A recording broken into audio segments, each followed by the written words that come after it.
don't think you need to. What do you guys think? Into the camera? That's fine. Okay. I mean, whatever, yeah. Or you can look at Allison.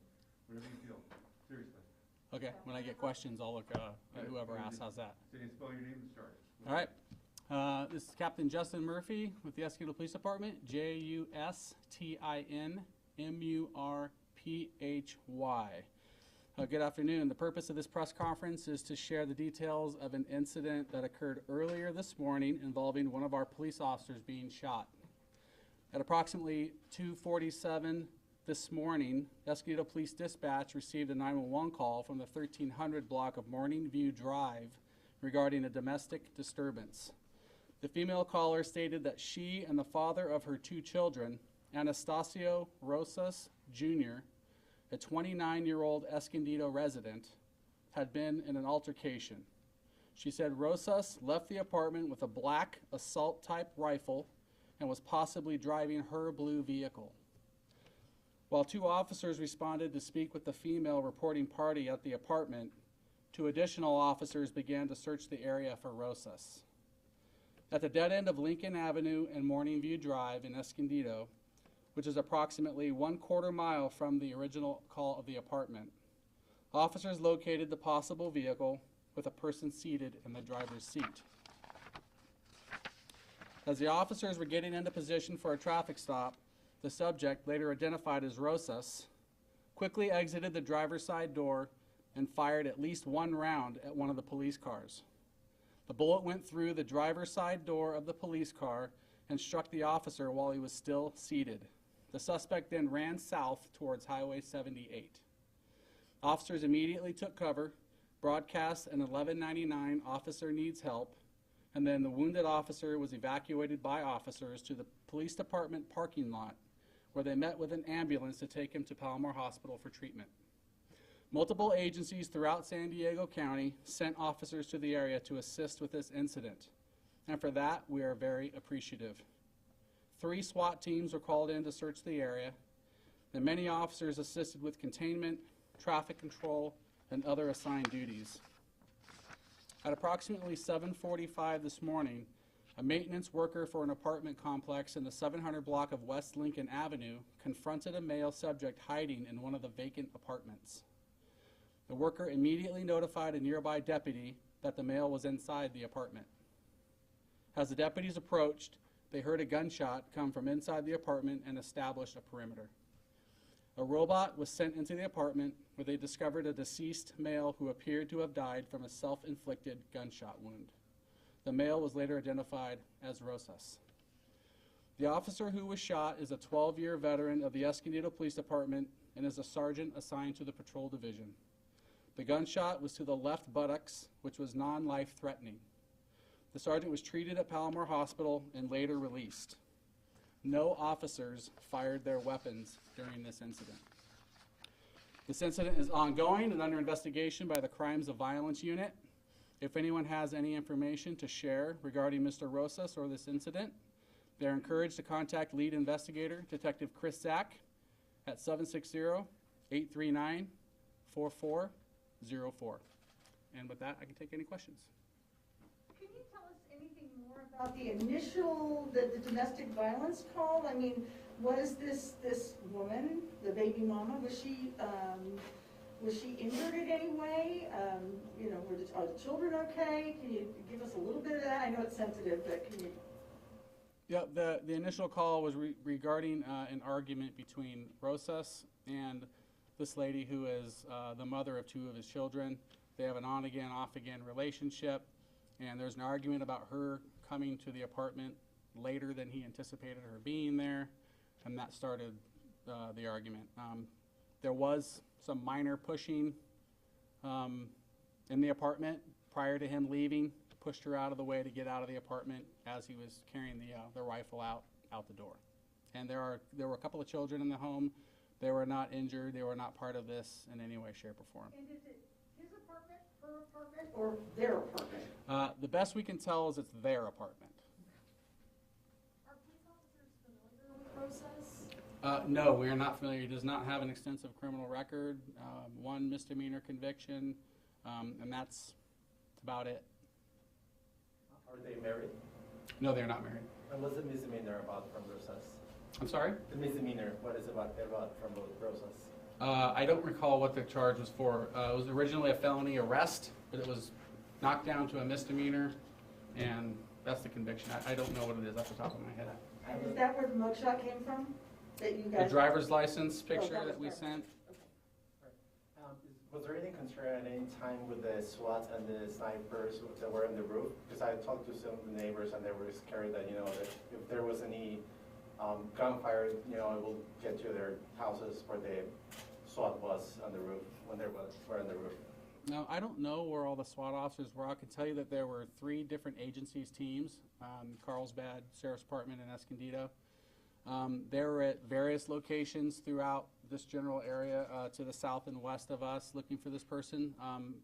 I would imagine that there were some tactics that were used to get some high ground, maybe to look at potentially where this person might be down in the brush down here in this creek. So there's possibility there might have been officers up high, but again, they're looking for someone very specific, and I don't think anybody was put in any place of danger if something were to occur.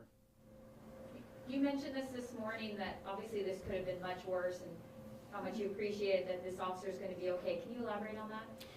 Yeah, I mean, anytime you hear that a police officer is shot, you want to make sure that they're okay, and that's the number one thing, and we are happy to report that that's the case. And then once we know that, it's to work, right? And it's to find this person, make sure that the community is safe, make sure that the officers are safe, and then we're going to help that officer with a full recovery and get them back to work just as soon as possible, and that's what we're all hoping and praying for, and I'm sure that's going to happen. He should be making a full recovery, and we're just so grateful. What angle was thinking of? At the south end of the community garden, there's a yellow taped off area. Yes. Is that connected to what's happening? So the first, what we'll call crime scene, is at the dead end of Lincoln and Morning View, which is just south and west of the community garden. There's a dead end cul-de-sac there. That is where the initial shooting took place, where Rosas shot at the officer. The second location where we found him in the apartment is about 1 to 2 blocks west on Lincoln. Roughly how far was Rosas from the officer, and was he in front of him, sort of to the side, and was this caught on camera? We don't believe it was caught on camera, unless we can find some other cameras from a residence nearby or what have you. We haven't looked at the body-worn camera yet to see what's been caught on that yet. As far as distance, the cars were right next to each other, so I would say 10 feet. So I'm confused, he pulled up. Rosas was parked and he pulled up alongside of him? Rosas was in the cul-de-sac, and he had turned around, so the officer came in behind him. As he was coming in behind, Rosas opened the door and shot at the officer, as the other officer was coming from the front. So So one it was officer very saw close. this happen, Yes, we have a witness officer. and we don't know if that officer's body camera might have caught it as well. We don't know at this time. Yeah, we haven't reviewed the body-worn camera yet. Did they hear the gunshot before they saw the gun? Because it was dark, right? It was very fast, and the officers, it happened so fast they didn't even have time to pull their weapons. It was that fast. When Rosas left the apartment with the gun, did he say where he was going, why he took a gun with him? To the best of my knowledge, no. He did not say that. We didn't know where he was going. You had a So question? that's where the officer was shot with, in that cul-de-sac. In the cul-de-sac over there by the community garden, that's correct. Typically, would the body-worn camera cameras have been turned on before they got out of a car? It depends on the call and the nature of what you're doing, and the policy is if you're going to be contacting somebody or when you're in that type of incident, then you turn on your camera. As you're driving to a call, it may or may not be activated, but then once you're out of your vehicle, that's what officers tend to do. Obviously, being ambushed while you're still inside of your vehicle would be one of those things where you didn't have time, obviously, to grab. You're not thinking about that at that moment. You're thinking about protecting yourself. So again, I don't know what the camera did or didn't catch, but that's generally the way that we operate the cameras. Okay, so you just used a really strong word, ambush. And I'm sure that when other officers heard that word, blood was boiling. People were excited. How do officers manage in this kind of situation to restrain themselves when they're hunting the person who just shot one of their own? Well, we're professionals, and we're in a profession that trains extensively. We hire from the best of the public that we can possibly get, and we train constantly, right?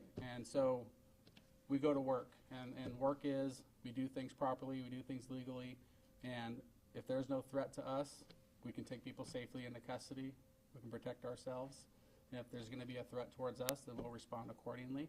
But you know, we have a job to do, and that job is to do things by the law, by the book, and take people into custody, even if they did something horrific like shoot one of our own. We still have to go out there and do our job professionally, and Escondido Police Department prides itself in doing that. Can you repeat the information on what type of gun it was, and was it the same gun that he used himself?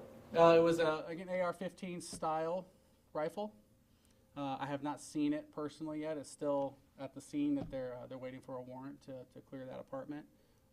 But we believe it's the same rifle that was used based on the visual of the officers that initially went and found him. Do you know if he had a gun permit at the moment? Do not know if he had a gun permit. His gun or where he obtained the weapon? No, we haven't been able to get a hold of the weapon and run the serial numbers or all that yet. It's still in the apartment. We have yet to take possession of it. There was no threats to the woman with the gun.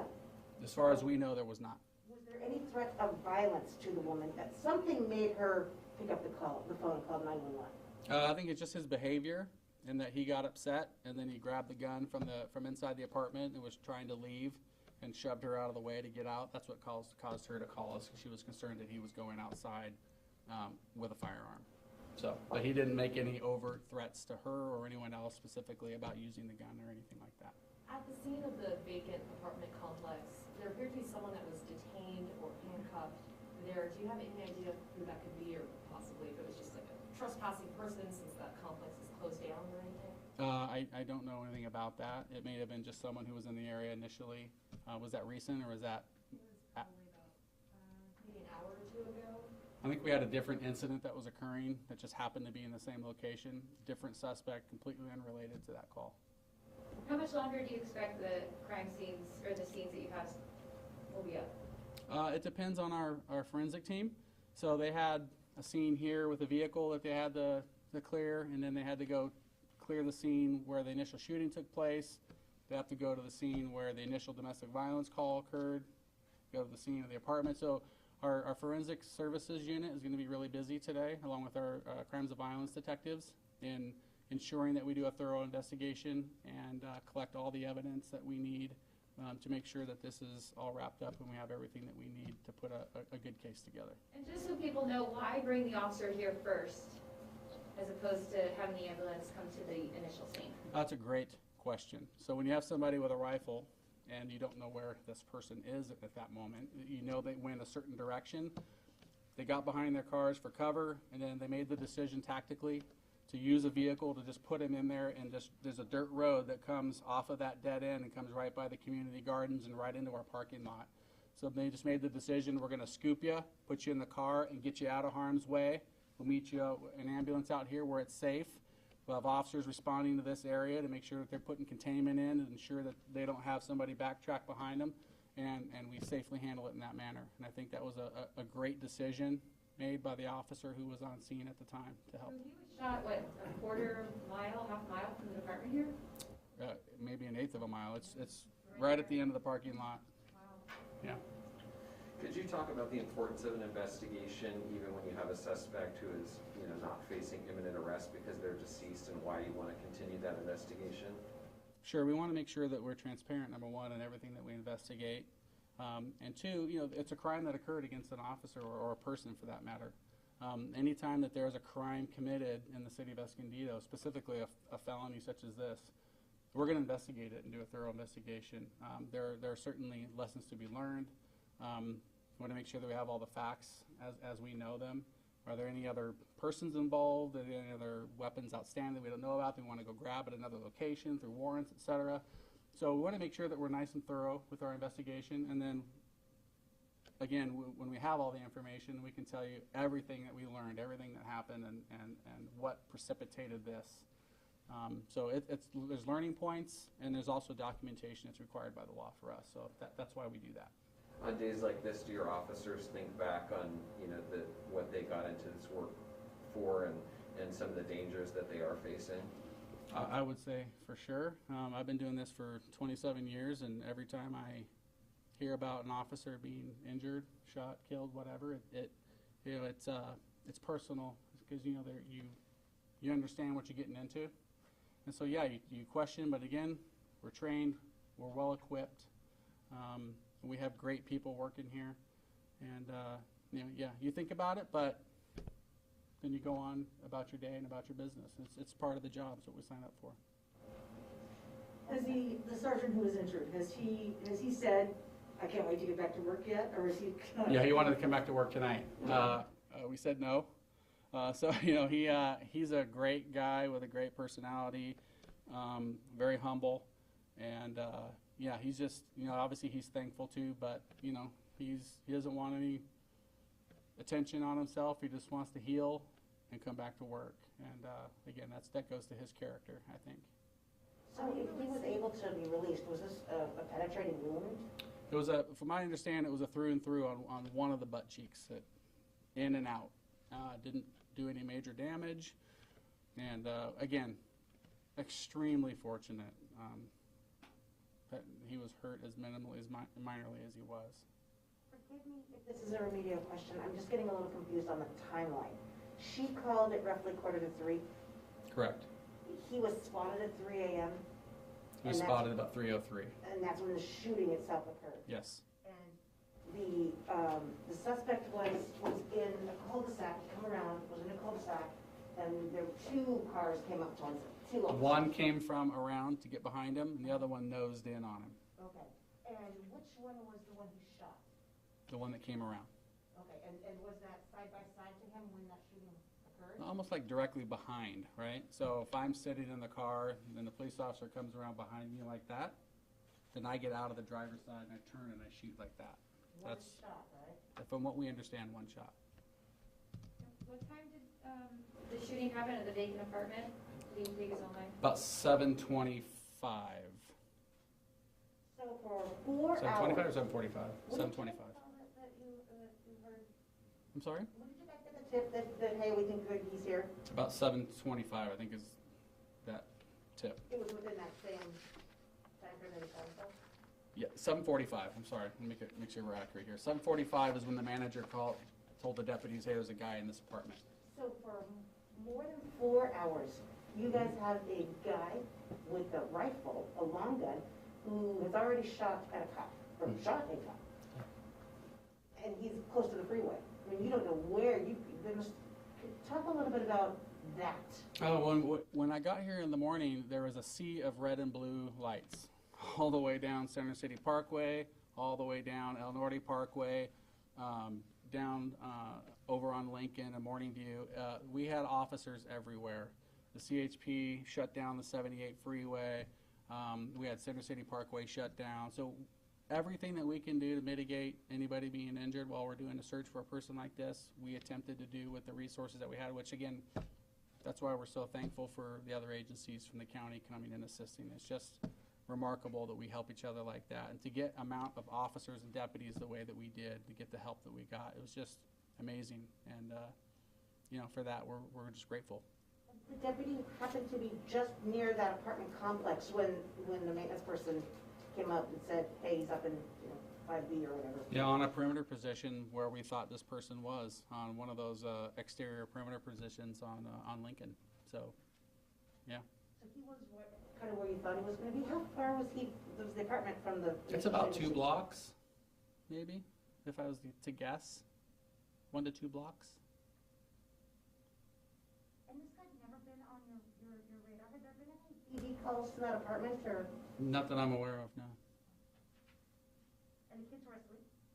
To the best of my knowledge. And he's 29. 29. Yeah, the original came out 27. He's 29, born in 91.